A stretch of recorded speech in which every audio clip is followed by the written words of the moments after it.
From the Temple of Speed, we head to Japan's own Temple of Speed as the drivers enter a track that has faced constant changes to the layout due to the cars being too fast for the lap time. But with just a race-winning point between each of the top drivers, as we now factor in the drop weeks, who will be able to tame the challenge that is Fuji International Speedway? We'll find out soon as we get ready to watch round 10 of the Kamel GT series, and you will see it all live here on the Global Sim Racing Channel.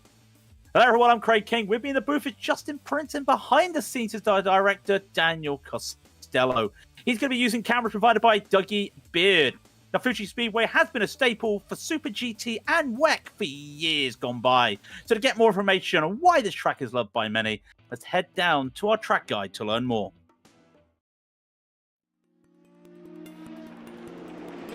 Welcome to Fuji International Speedway. Built right at the foot of the picturesque Mount Fuji and a mere 1.5 hour drive southwest of Tokyo, it certainly resides in a prime location. Having been around since 1967, this place is perhaps most well known for its presence in the classic video game Pole Position.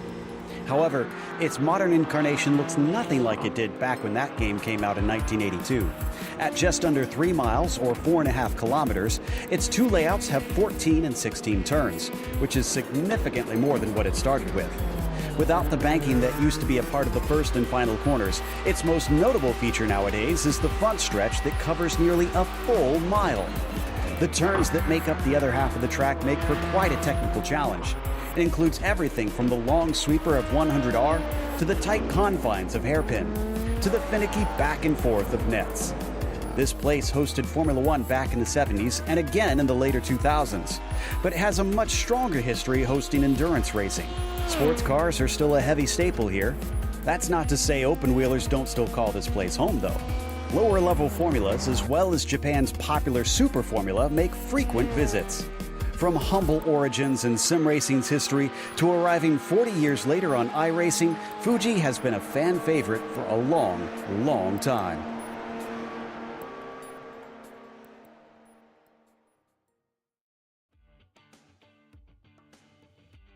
Well, I personally love Fuji Speedway. I love the way it rolls. But Justin, what are we looking at seeing on this fantastic fast track here tonight?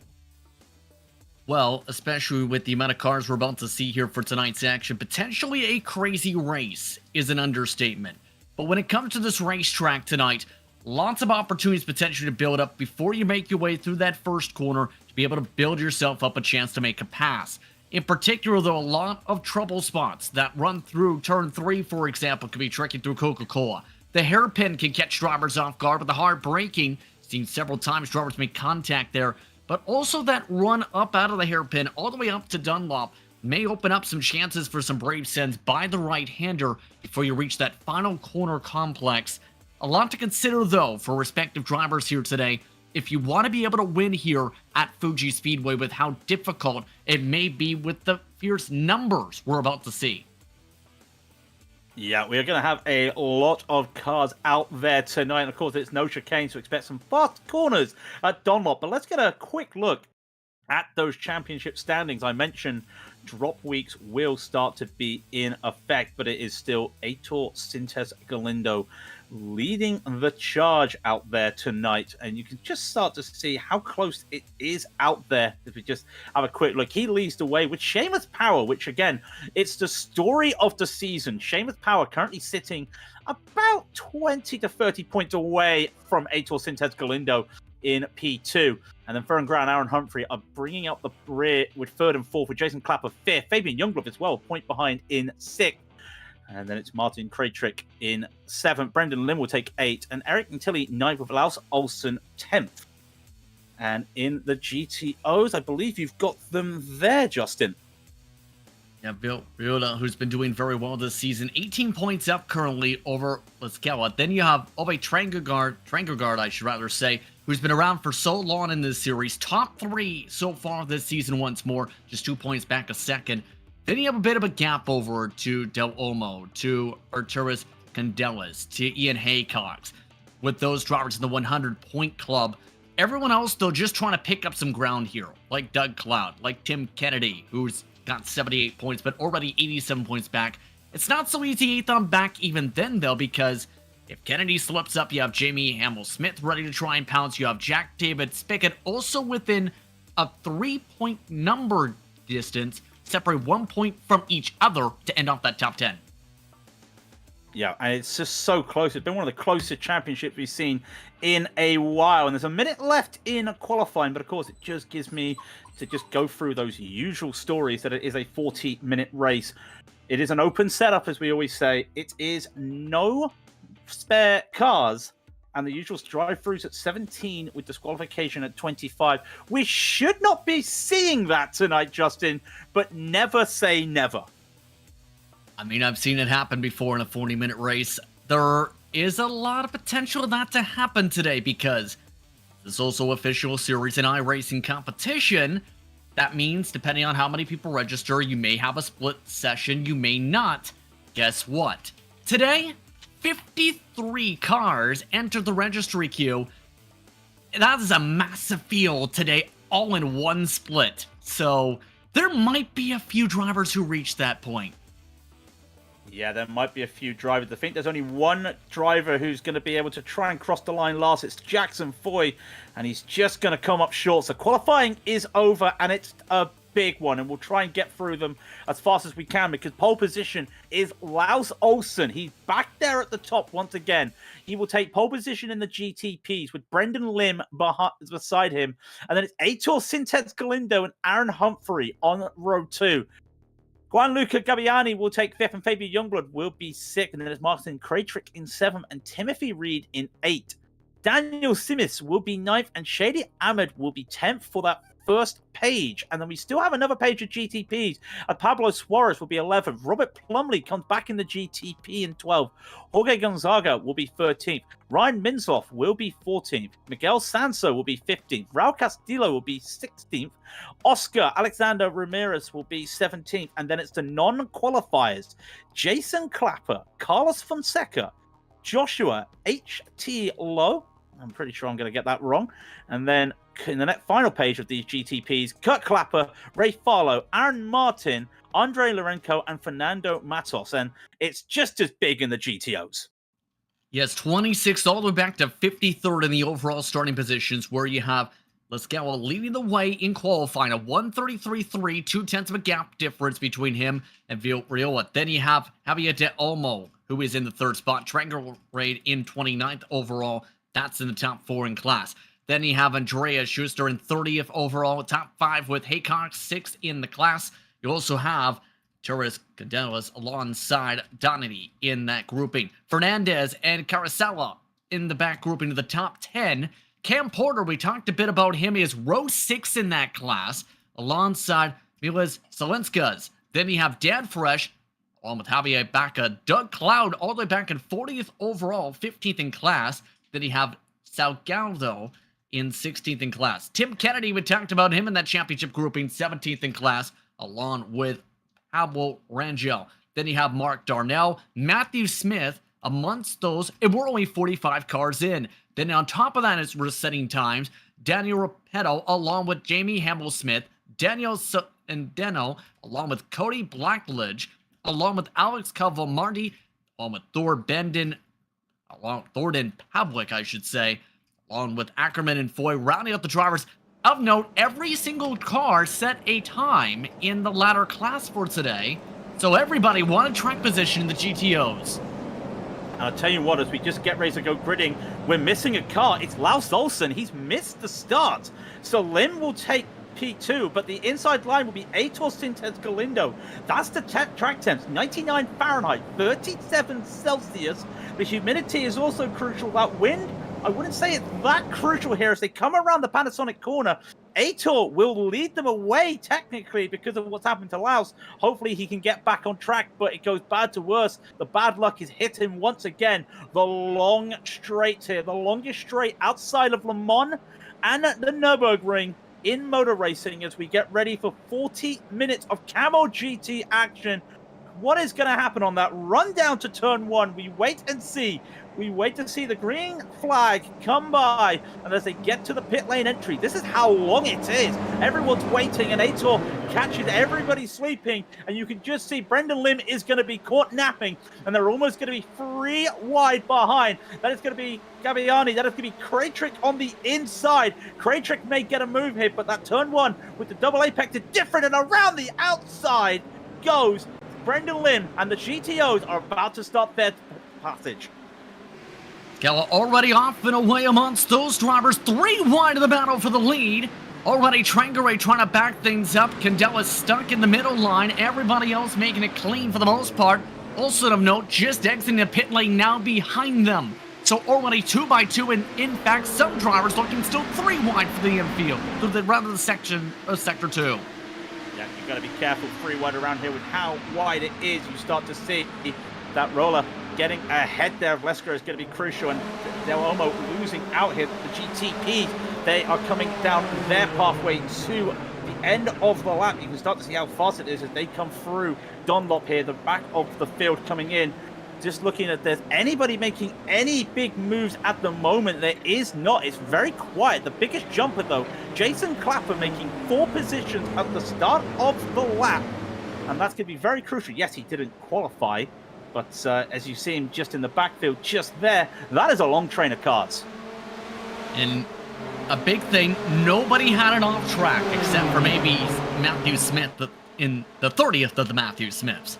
For the most part, a clean start. Already a little getting a bit dodgy with that slipstream, though. Some of these drivers really wanting track position and nearly getting door-to-door contact just to get it here at the front.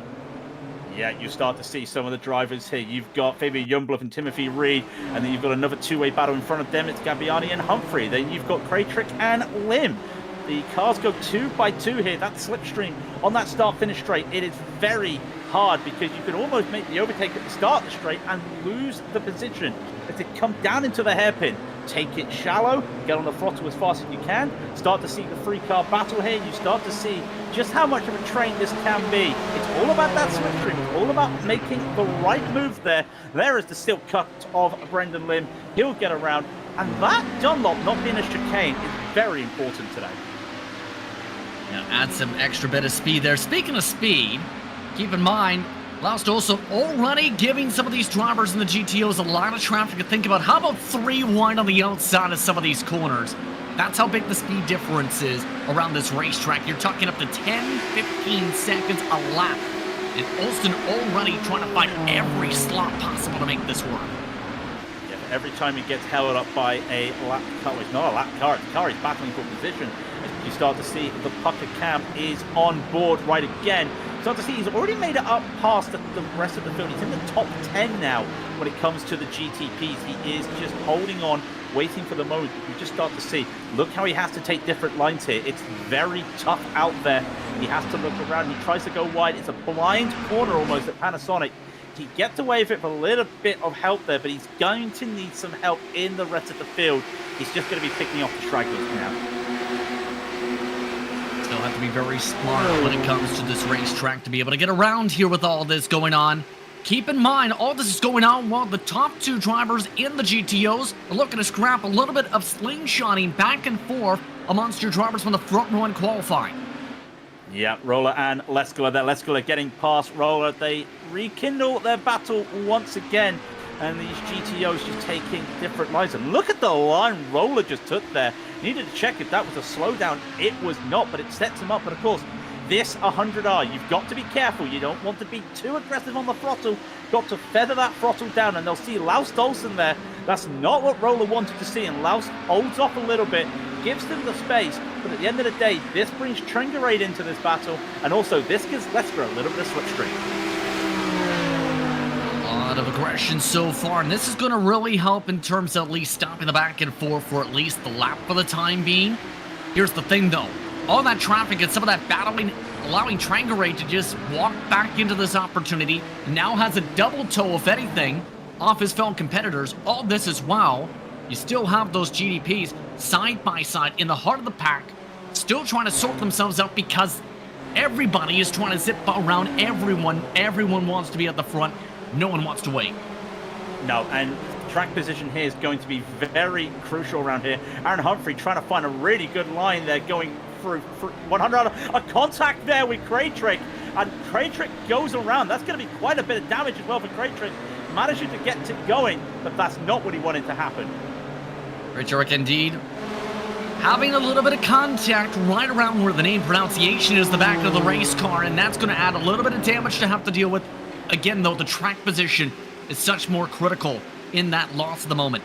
Keep in mind, though, the switchbacks everywhere else still very critical. That run through turn one we talked about being your main opportunity to pass with the slipstream, that in turn still does not mean it's a set pass because of how difficult this corner has been for drivers and how drivers have been checking each other up, making sure they don't get the off track.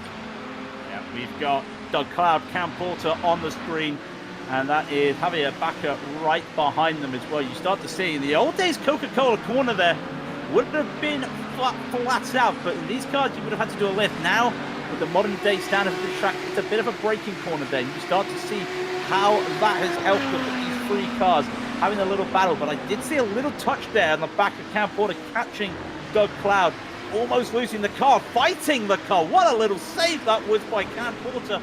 That is a tough one to save, get it under control, but now he's got to think about defense rather than offense. That Kemi's garage machine really getting loose. Baca keeping the pressure up here too. But for the most part, I think he's all right. I think if anything, his issues have checked everyone else up to the point where they're battling more so behind him than he's having to play defense because he struggled in that final section. Yeah, in the background, I think it was Javier Baca getting caught up with Dan Fresh, and they were having a little battle, and the slipstream will be in effect there. And you see, they're not using the slipstream here as Dan Fresh. It looks like he's just going to set himself up here. He is going to get the overlap if he had a little bit of slipstream. Side by side they go, down into the first corner. He'll have to try the slingshot here. He'll have to go over under. He goes very wide to Fresh. Can he get on the throttle here? He does not get the run there. Personally, I don't know about you, Justin, but personally, I would have kept in that slipstream for as long as I could have and maybe tried to force the issue. I think that's the better play, or you can hope the mistake comes right that. The problem is, though, it seems today, the driver in front, more so when they make a mistake, what we've seen in Coca-Cola too, if you don't end up making the pass, guess what? It checks you up, and because of that, you can't really take advantage of the pass because the right-hander then, you have to stay to the inside line. For the most part, though, I will say, you have to go when you have to go with how things play out because of how difficult it is to pass cleanly everywhere else, oh boy. Yep, this is where it now gets interesting. The first passage of the GTPs around the track. They've been 8 minutes out there. This is one of those longer tracks when it comes to overtake, when it comes to getting through that traffic. Nator Sintes Galindo already ahead there. 3 seconds lead over the rest of the field. It's going to be imperative how much gap he can get here, because if he hits the brand new section here, the modern day section of the track, he's getting held up by 1, 2, 3, 4 different GTOs. That could cost him a little bit of time. And the reason I went there was in the hairpin, that first car they passed by in Ackerman from the Blue Shark Racing group already slammed to the back end of everybody else in the back of this pack. That's how much they're checking each other up here. The problem is if you're one of these class leaders in GDP, if there's a checkup, it's like driving into a brick wall. Basically, with how big the speed difference is today. Yeah, there's a lot of speed difference. In the background, you'll see 2 GTPs there. Brendan Lim, Gianluca Gabbiani. In fact, let's bring Timothy Reed in. A 3-car battle there. And a checkup from Gabbiani in the backfield has brought him in. But you start to see, there is Aitor. You'll just see as they come around the corner, about 2 seconds later, the rest of the GTPs, so Sintes Galindo, is just having a little bit of a stroller at the moment. While the others are now battling themselves and battling the rest of the field, he is able to just take advantage after advantage. But right behind them, look at that. That is Slim. That is Gabbiani. That is Brendan Reed. They are slicing through traffic.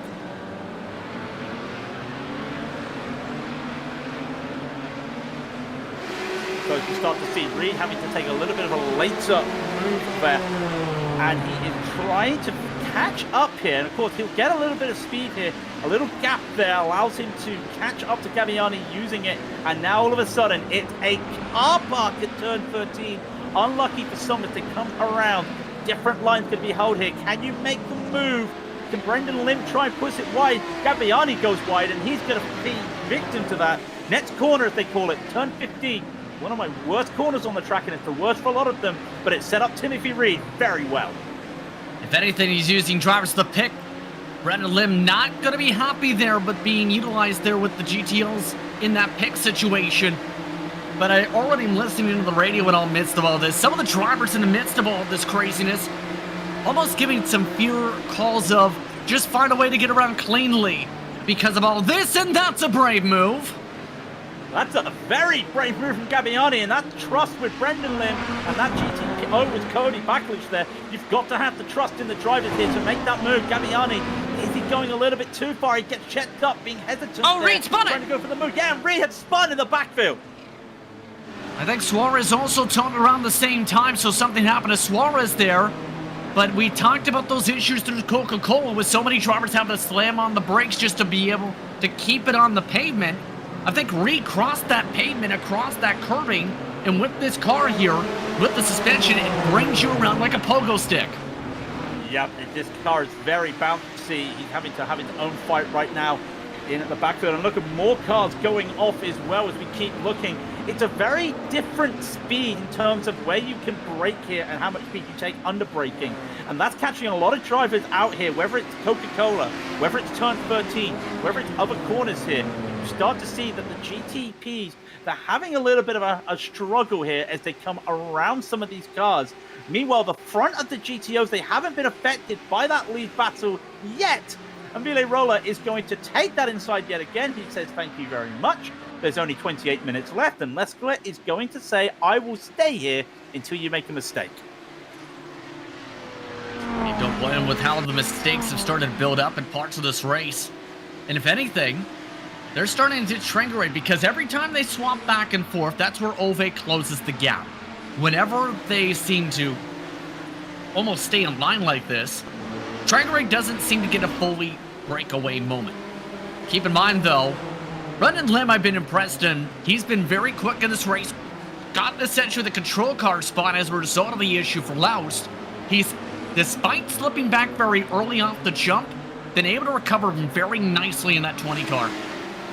Yeah, he started technically P2, and he is P3 at the moment, and he is trying to make his way through. He'll get past one GTO. That was Samer. That is a car. That's Gabbiani going off. And I think Gabbiani just had a little tussle there with one of those GTOs. Or was that just on the throttle? No, he got it bounced again. That pogoing effect, Justin, like you were saying, has cost another person their race. And it's time for the top three. And that's the most difficult part of why you want to keep it on the track limit. The curbing, it very much can catch you up more so with the grass, but today with this car, with the pogo, it's more so that curbing. The thing is, though, these two are just continuing to run away. They have ditched Ove by far since they picked up the pace by a tenth or two now with this, with how they've been racing it out. Yeah, Ville and Yoko, that they know what they want to do. They have so much respect for one another, and they will not go for anything crazy on each other until it gets to the end. And they're happy enough to just stay with this, make a few little trades, and finally, Aitor Sintes Galindo get by them. A little bit dicey around the outside. I would not want to go around the outside of 100R myself, but that's why I'm in the box and not here. And you start to see, while that is happening in the rest of the field, just as that goes on, you've got Brendan Lim, you've got Aaron Humphries, and you've got Fabian Youngblood. As Brendan Lim has gone down a couple positions since we last saw him. Yeah, already losing a little bit of ground here in terms of this, but Lim losing that ground to Humphrey with the midst of this traffic again. Traffic given, traffic taketh the way. And Youngblood is getting through this traffic quickly, and everybody in this grouping is screaming, I'm sorry, as they bumping into each other now, trying to let these cars go. Arturus Candelas decides to go for a move just as we saw a move happening with Brendan Lim going by, and that just caused a little bit of a stack up there. And you start to see the situation that Brendan Lim gets by, but everybody else at the moment, it has to hold off. But just look at that queue of traffic there as you go down the start-finish straight. It looks pretty spread out. If you're a GTP, you've got to start wondering, who am I going to get by? You know who's getting by a lot of cars, though? Olsen. Because he's already passed by several of his fellow classmates here, up to 16th. I don't think Olsen's got enough time to get up to the race lead, but here's the thing. He's the quickest car on the racetrack, even in traffic, by 0.6 of a second. That is spectacular pace. You have to wonder how big the lead would be if he ended up not having the issues at the start. Well, you've also got to think to yourself, as I always say, it's one thing to say, well, what would have happened? This is some late braking from Lawson. You've got to get it under control. You know what? Kurt Clapper just makes a mistake there, and he'll take that position. The thing with this, it's not a case of could he have done it. The question also comes, had he been at the front, would he have been caught up in those races at the start? Would he have been caught up in the traffic, being that he would have been racing in the traffic instead of trying to get past them? It's all a question of what's if out there as he comes up to Dan Fresh and Doug Cloud, and he's just going to have to be held up between these two. They're having their own little battle here for 13th place. And that's the most difficult part when you know you have a faster car. You don't want to end up completely destroying slower traffic's battle in terms of positions. You just want to get yourself forward cleanly and make sure you don't end up getting yourself in a bad spot here. Now, that being said, when your faster car's in the midst of the slower traffic, that gets a lot more harder to discuss when you're 2x2 and trying to figure out, okay, how are we going to do this without being utilized as a pick or having someone do that squeeze move like the 35. Do the squeeze move. It's a very tough one, but the 35 is going to try and get by. You start to see, just as all of these cars are now having a little battle. Lars Dolson in that yellow up ahead. Sorry, not Lars Dolson. I'm looking behind. There's Plumley taking on Fonseca, taking on Capiani with Mislov in swell.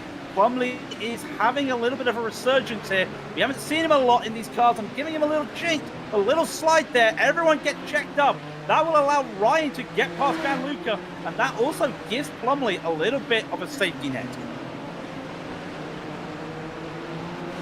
And that's why some of the drivers do that, what they do here, because you want at least some breathing space. It's not a popular move, per se. You don't like being utilized as a pick or being utilized as basically a brick wall to have to navigate around. But that's kind of some of the way the racing plays out at a track like this with how much traffic there is here today. You take advantage of those situations. Now, that being said, still plenty of fighting, though, with Candelas and company.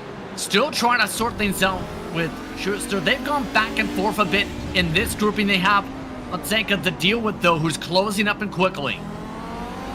Yeah, they'll see Fonseca on the left very shortly. Candelas here on board with Candelas. Let's see what he can see. And you start to see, you don't see anything there at Panasonic until the very end, and he gets a good run. And can he use this as an advantage? It's a wide straight here. You can't go 3 wide, you go 4 wide. Hey, you might be able to go 5 wide around here. Relay Ruler in front, taking fast lap time to the GTO. And Candelas, who will have a run here. Yes, Schuster gets a little bit of a slipstream. And in fact, Arturo's decide he's not going to go for this. He's going to watch the GTP battle in front as Plumley gets past Fonseca, and he's just going to allow Schuster to stay in P6. There's no major changes for the time being with all this traffic. I think we've had one driver with an issue, though, noticing at least someone with a lengthy black dot in terms of the off-track. So these drivers are starting to have some troubles trying to get themselves gathered. Hey, Cox amongst those getting slowed up. Yep, Gabini amongst those, I believe, who had another issue in 18th now. That is not what you want to see if you're having issues right here. Gabbiani just having not a good day here. It was looking so good for him. He goes down the order, and all of a sudden, he's there. And I'll tell you what, that car does not look very good. Hasn't overheated the tires. We'll have to keep a look at that. Lars Olsen is having a little resurgence. He's moved up to 14th position now. What a recovery. Technically, he's minus 10. But if I looked at everything right now, I would say that's about plus 10 with the moves that he's been making right here today. It's even better than that. He's up to 12th, actually, because he started the lap in 15th. He made 3 passes in the span of about a minute and a half. That's outrageously quick.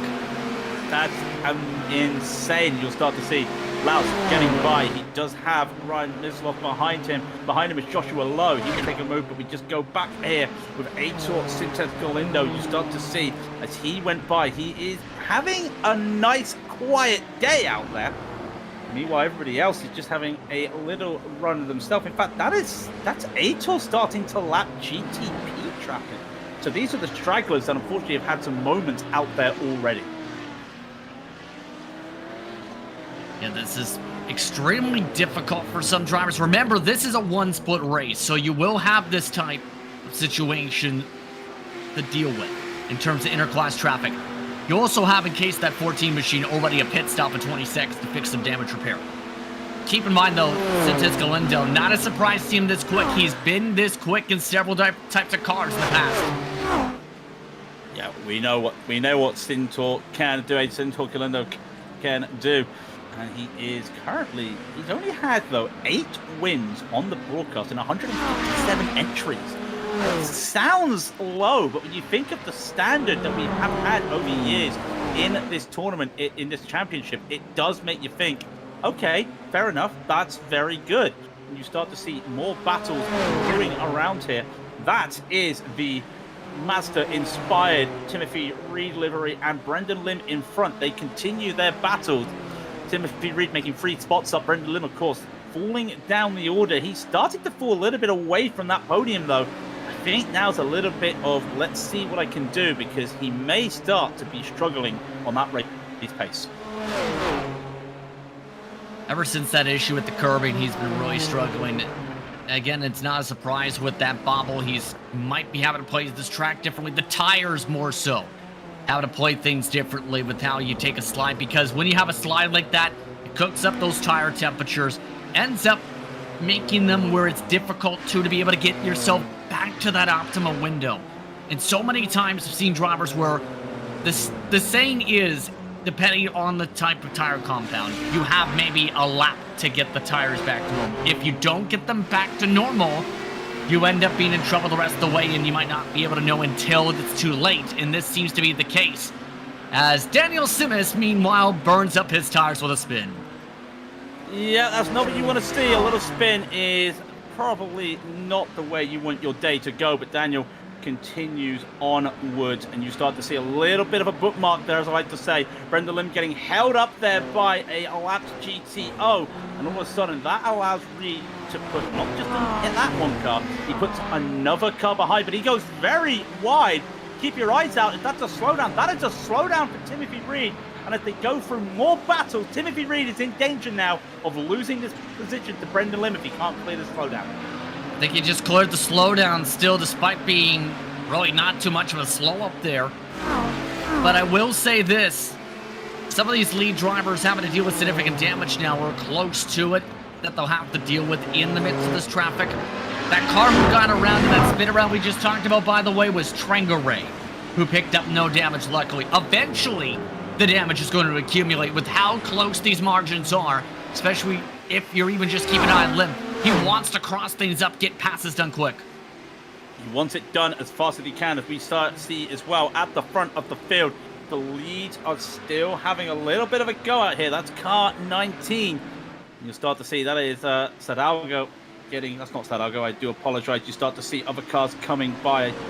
Just look at the way, and again, look how all these cars are having to check up when they come to Coca-Cola. It really is a corner that we did not factor in a lot when it comes to traffic. But when it comes to traffic race, you've got to start asking yourself, where is the danger spots? And really, I think we have managed to circle it around here.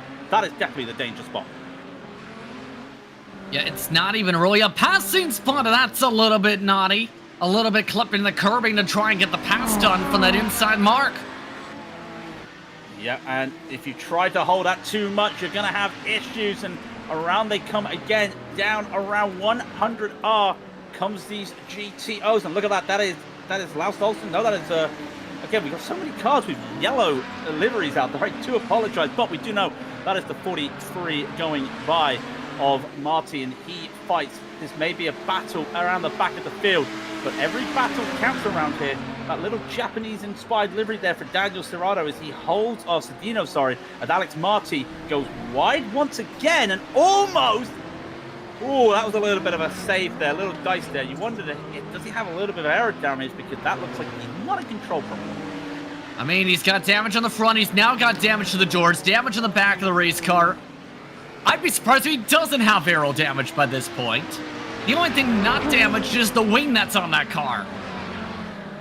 Well, drive it like you stole it, and if he's got that wing, he's on a wing and a prayer right now, and he may have to hope that he can get a little bit of slipstream as they come down to start-finish straight. I think he may be all right here. Let's just have a look. Yeah, he's going to be fine. Whether he makes it or not is another question. start to see, does he make that move? He does make that move, and you start to see it is near the back of the field, but every position counts, especially yet again, as we stress, 53 cars we've had here today. It is one of the biggest splits that we've seen in a while on a Camel GT broadcast.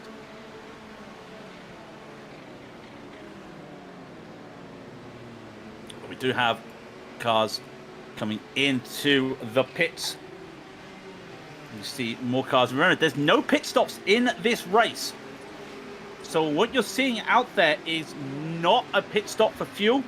You're seeing a pit stop to get some repairs done.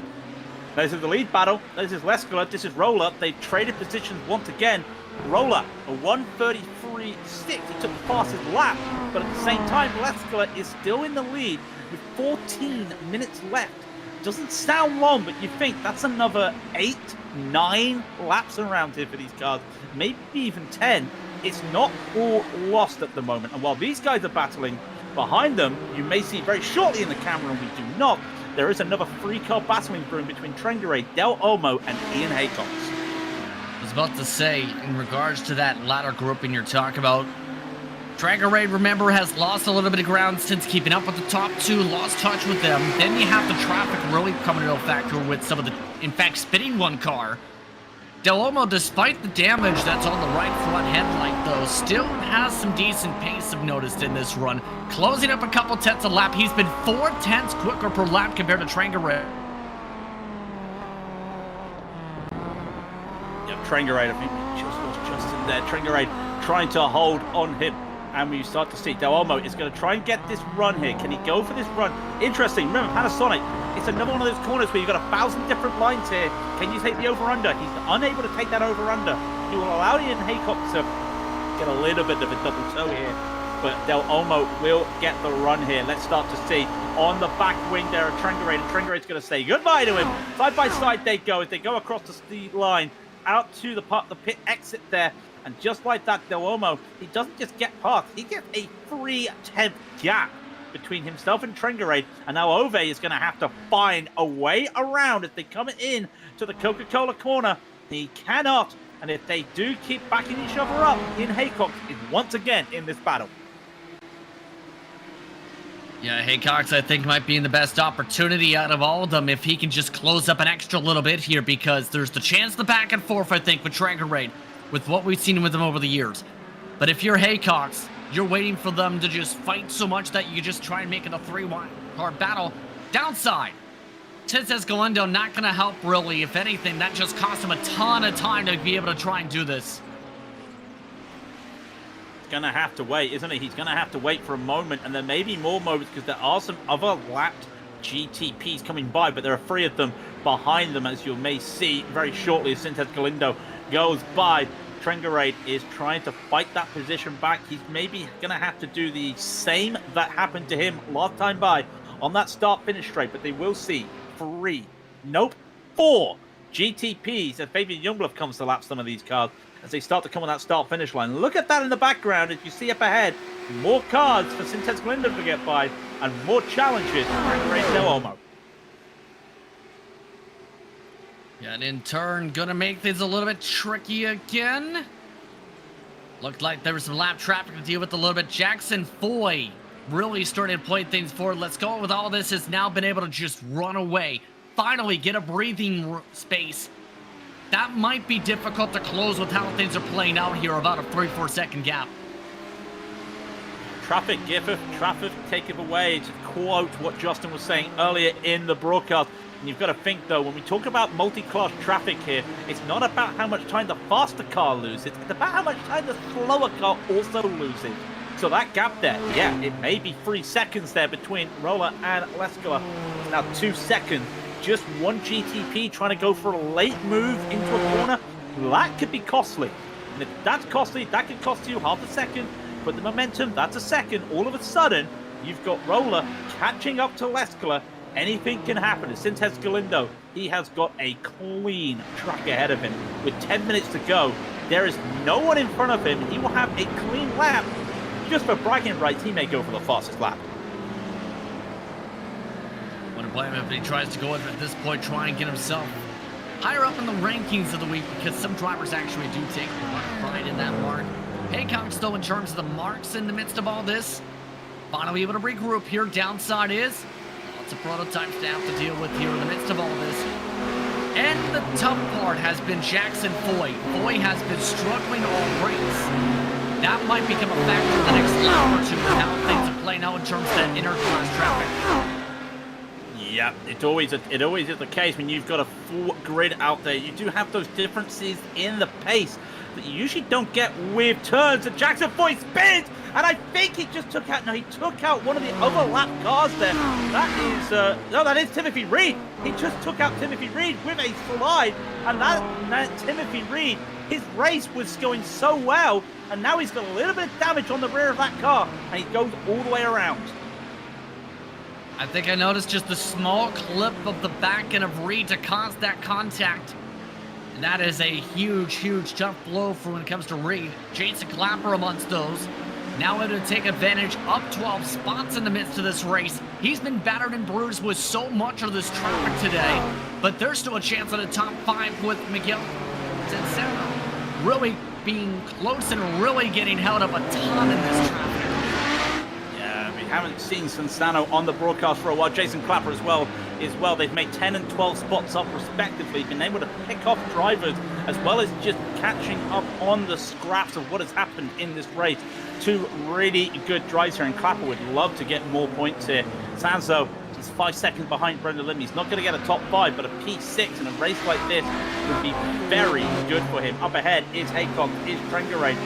Start to see as they come by, they will get past Trengaray, they will get past Haycock and then Trengaray, sorry. And all of a sudden, Sanso gets it there, and Clapper is holding off. Clapper will not be able to make a move here. Such is the nature here of this slipstream. Everyone getting double toes on that start-finish straight. Clapper's going to have to hope that traffic is working. Oh, no. No, it is not. Well, that didn't work out quickly. Well, I mean, it's been a while since I've had a commentator's curse, and unfortunately it is Jason Clapper, and I think I will be saying sorry to him there, a little mistake. Again though, Justin, it's the curves. Now you don't think about a lot of these curves out here being quite bouncy, even with the GTPs. I think it's more so some of the curbing I've noticed around this racetrack has a little bit of a lip to it on the outer ridge, as into the edge of the race, outside the racing track surface. And when you hit that lip, that adds that extra elevation. We're talking about a couple feet in some of these curbs cases, or rather at least a foot. That's enough to spin these cars out, and I think just having those 2 different elevation points on these curbs on top of the normal rumble strips is enough to say, okay, bye-bye suspension. Yeah, you kind of need a suspension in a race car. Just saying, it might help there. I don't think you really want a bumpy ride. As you see, actually, the camera just shaking as they go under the start-finish boards there, the light board, as you start to see. Down they go. A lot of action is having a little bit of a waiting time out there. Not a lot of gaps happening, but you start to see that is the number 1 car. That is Joko Leskala. He is looking to add to his tally, add to a lot of the times here, just on the stats. This would be his 73rd victory, and he has over a 51% win rate. That is something that not a lot of drivers can say they have. He leads the championship. He leads the rankings in terms of wins. Adds another one. I mean, the question again is going to be who can stop Leskala. That's a hard one to even answer at this point with how Leskala's pace has been. The thing is, though, this was an important one to be able to close up in the point standings because Bill had the advantage. Remember, entering the day, 18 points. Chance that now swings his direction, mind you, with how things could play out in the closing stages in a race like this. The math in a event such as this one can be very, very big by the time you get to a season finale in a couple weeks' time. Yep, it's a couple of weeks' time. As you see, these 3 cars, they're having their own little battle in the championship as well. Doug Cloud and Dan Fresh are having their little battle. I know that Dan has been wanting to push hard and try and push Doug, and they do so on other nights of the week in the series. But you see, Doug Cloud is there. Javier Backer is well there, and Dan Fresh. We're trying to make that move around 100R, there's going to be Kurt Clapper going off just in front of them there in the number 33 GTP.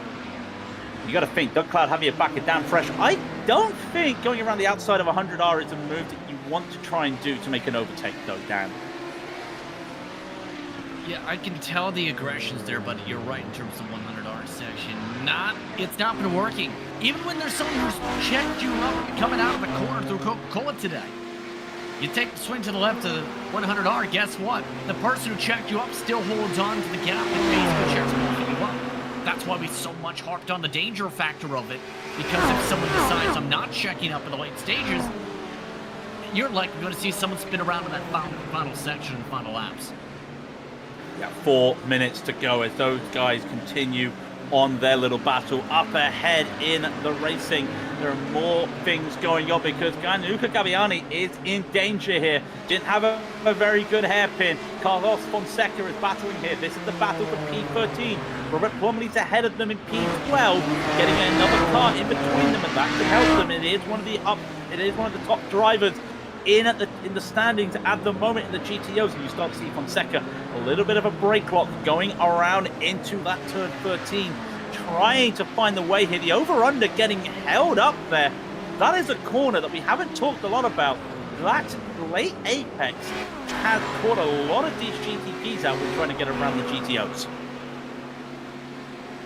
And that has not been one where it's been easy to even navigate because of just the need to get to the game to be able to get a proper corner exit.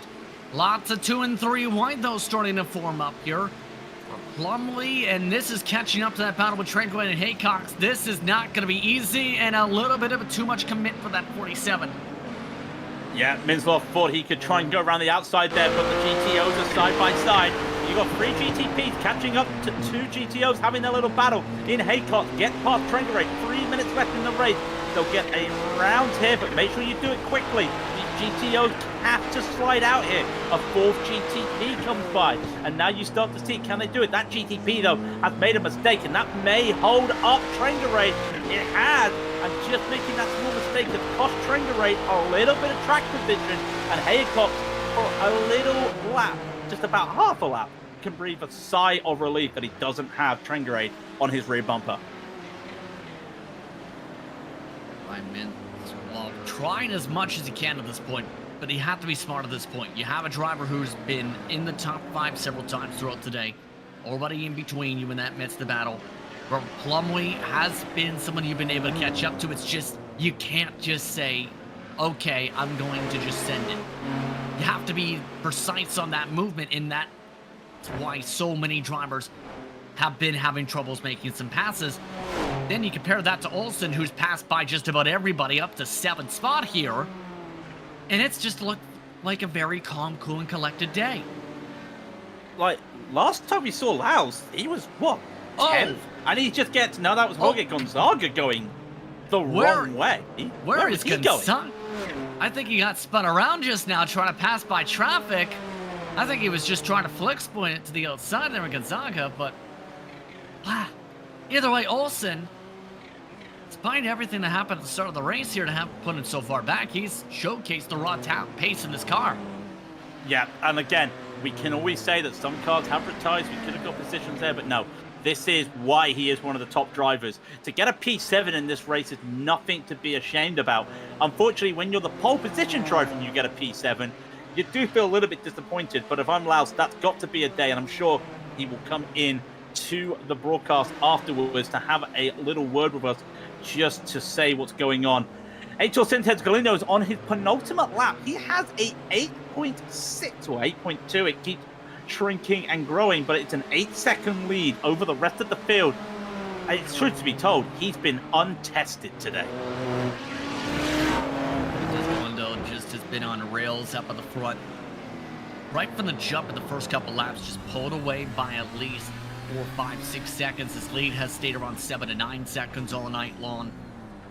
Sintez Galindo's just been untouchable. And again, it shouldn't be a surprise when you know his background, with how he's been able to race in the past, not just in this series, but also seems to be quick in a lot of different outfits and in a lot of different cars. He's been running these cars for a long time and has ran to the front a lot of the league scene with them.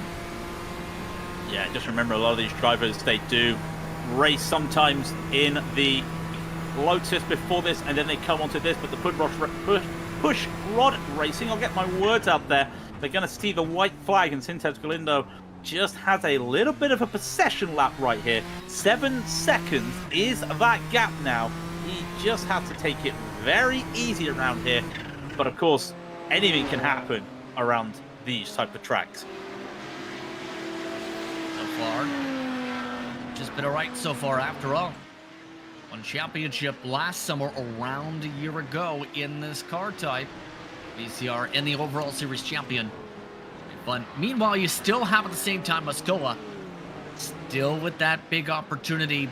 The thing is though, all it takes, one little slide, one hold up from some of these prototypes coming up in quick, and Rakula might have a shot for the final lap. It's not going to be easy though. He needs a lot to happen in the case of that 25 machine in the backdrop, or the 2 car, I should say.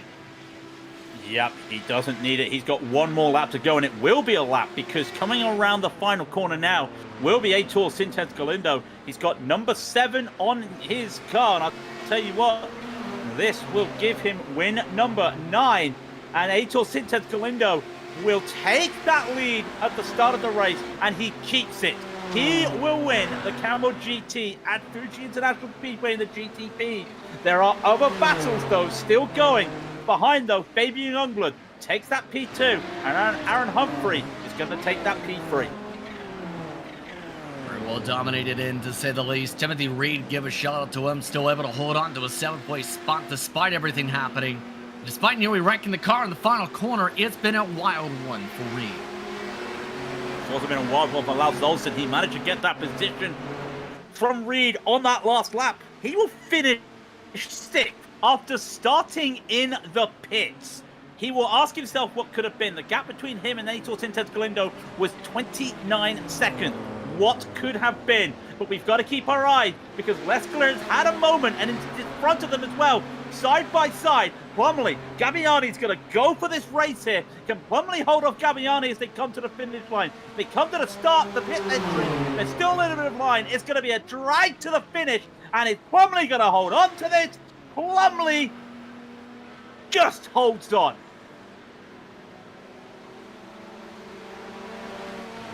Unreal. That's absolutely what you expect to see. And Lesker, he's going to hold off Roller.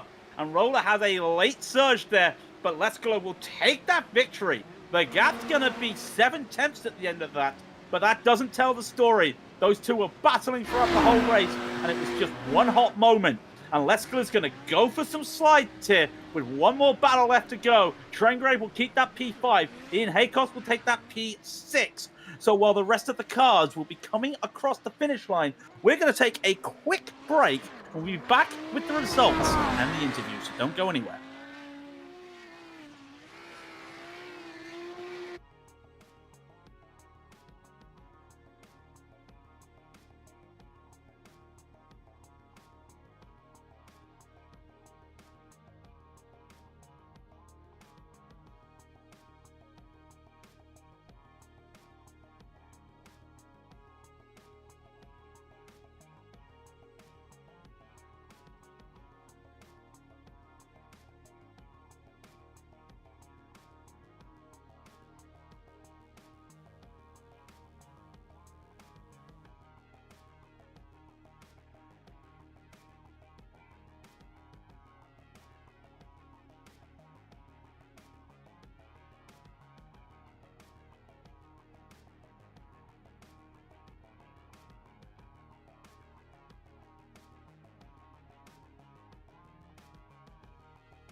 Welcome back, everybody. I hope you've managed to calm yourself down after a nice little race at Fuji. We're going to go over those results, though, because it was Aitor Sintes Galindo leading the charge, taking 2 spots to get that lead from the start and never lost it. Fabian Youngblood does finish P2.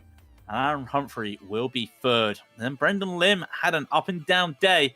Started 2nd, finished 4th, but what could have been? Miguel Stanso, though, 10 places made up, will take P5. And the story of the race would have to be Lars Olsen. I'm going to steal his thunder here. He gridded up too late, wrong setup, and by the time he realized it was too little too late. What a recovery drive, though, to get a P6 after starting in the pits. Timothy Reed will come home in 7th, and Jason Clapper makes up 10 places in 8th. Shaden Ahmed will take 9th position, and Joshua Lowe also makes up 10 positions to get 10th place. As we go to the second page, it's going to be Robert Plumley, followed by Gianluca Gabbiani, who was unlucky there, lost 7 places there. Carlos Fonseca will finish 13th. He took up 6 places. Ryan Mislov will be 14th. Ray Fowler, will be 15th. Kurt Clapper will be 16th. And Daniel Simmis, who is also driving so well, unfortunately, he finishes in 17th. Martin Krajcik had that mistake early in the race, had to take some repairs. He finishes 18th. And Aaron Martin will be 19th, with Andre Lorenko in 20th. We do have another page of GTPs, but again, some of them are retirees and some of them are laps down. Jorge Gonzaga, followed by Fernando Matos. Oscar Ramirez was 2 laps down, and then the 2 retirees, Pablo Suarez and Raul Castillo. I don't think you can get that any longer in the GTOs, Justin, but I'm sure you'll try.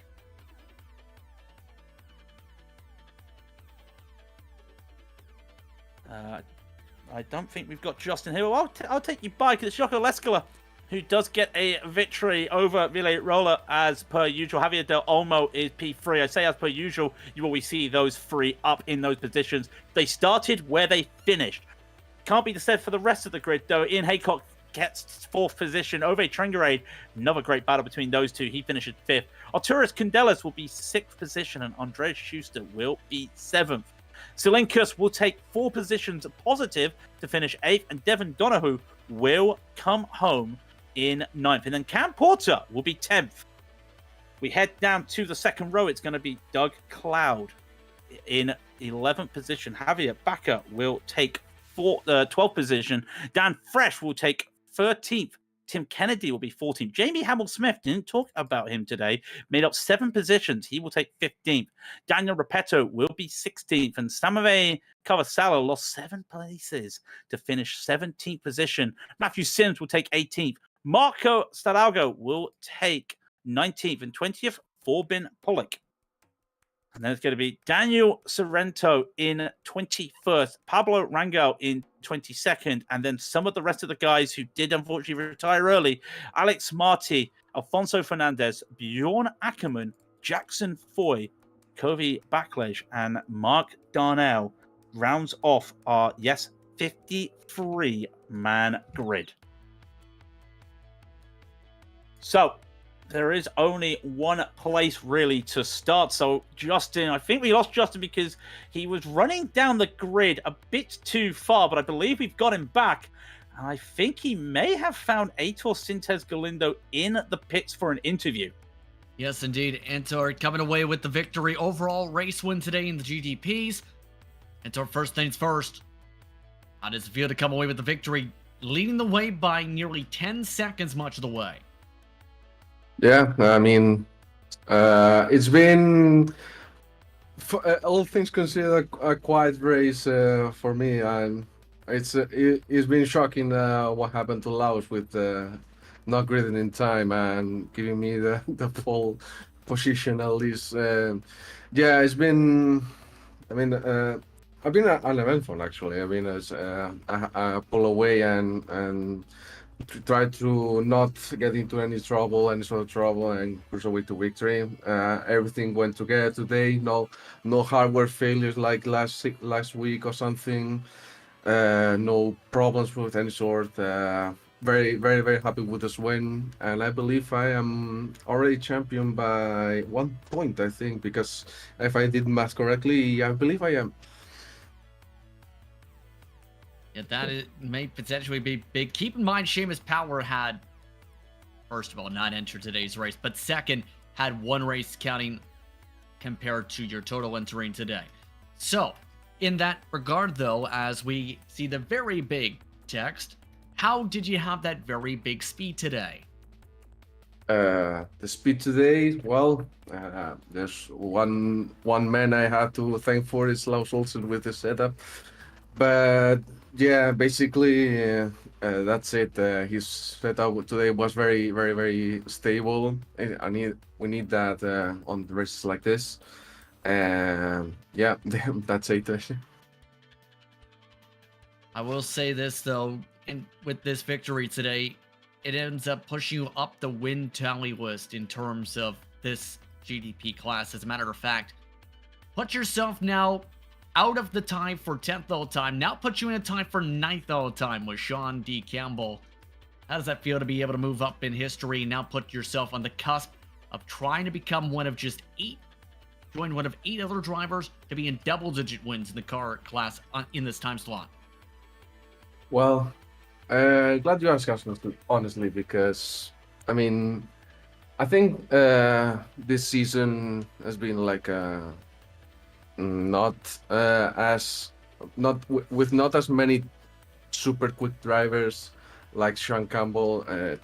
The fact that you actually have as many wins as Sean tells everything, because Sean Campbell is extremely, absolutely quick driver, very, very fast and very good in the Nissan, and as having as many wins as him is basically saying there's a lack of, I wouldn't say talent, because everybody here on the top class in the Nissan is talent, but we don't have the talent of Sean, Hugh. I miss already the Finns, Antia, Arto, so many quick drivers that come this season as well. There was Michael de Turk, very, very quick driver, very, very fun to drive with. Basically, everybody went and basically left me and a couple more to finish the season. And yeah, in the end, I'm saying I don't want to say I'm not quick, because, well, I mean, I have to say have a little pace to finish win races, but I mean, it's deep inside me saying I don't have the talent and these guys. So basically, I want to say yes. I'm happy to have 9 wins on my tally, but there are many people who deserve more. Well, congratulations on the overall victory and the class victory tonight. Thank you so much. Thank you. See you next week. So since it's Galindo coming away with the prototype victory tonight, back over to you, Craig. Yep, I've managed to find Cam Porter down here in the paddock. We didn't see a lot of Cam, but at the start of the race, we did catch him in a little bit of a battle with Doug and other drivers behind. So, Cam, it looked like a quiet race for you, but the start of that race was a little bit chaotic. Yeah, I was. I actually qualified better than I normally do, I think, in this series, and but I got eaten up at the start. I was playing it really cautious and lost a few positions because of that, and then had that battle with Doug. Obviously, I feel like a little bit of pace to catch Donovan near the end there, but just didn't have enough time, and I got unlucky with traffic, unfortunately. So, but I'm happy to be in the top 10. Yeah, of course. One of the things as well, we haven't seen you a lot this season just due to the fact of the strength of field at the top has been so strong that sometimes, unfortunately, you get pushed into those second splits that don't get broadcasted. So how was it dealing with a single split? I mean, and not just any single split. We're talking one of the biggest single splits you can get. 53 cars out there. It almost felt like a little bit of Carmageddon out there. Thankfully, this is a pretty wide and long track, so there's lots of racing room. I didn't have any trouble with any GTP drivers. Gosh, everybody around me was playing pretty patient, so thanks to the Nissan drivers for keeping it pretty clean and respectful. And it was a fun race today. What can I say? I got a bit. It was a fun race. It was nice to see. It's nice to see 53 cars out there sometimes, just depending on a track like this. And of course, next week's going to be a little bit different.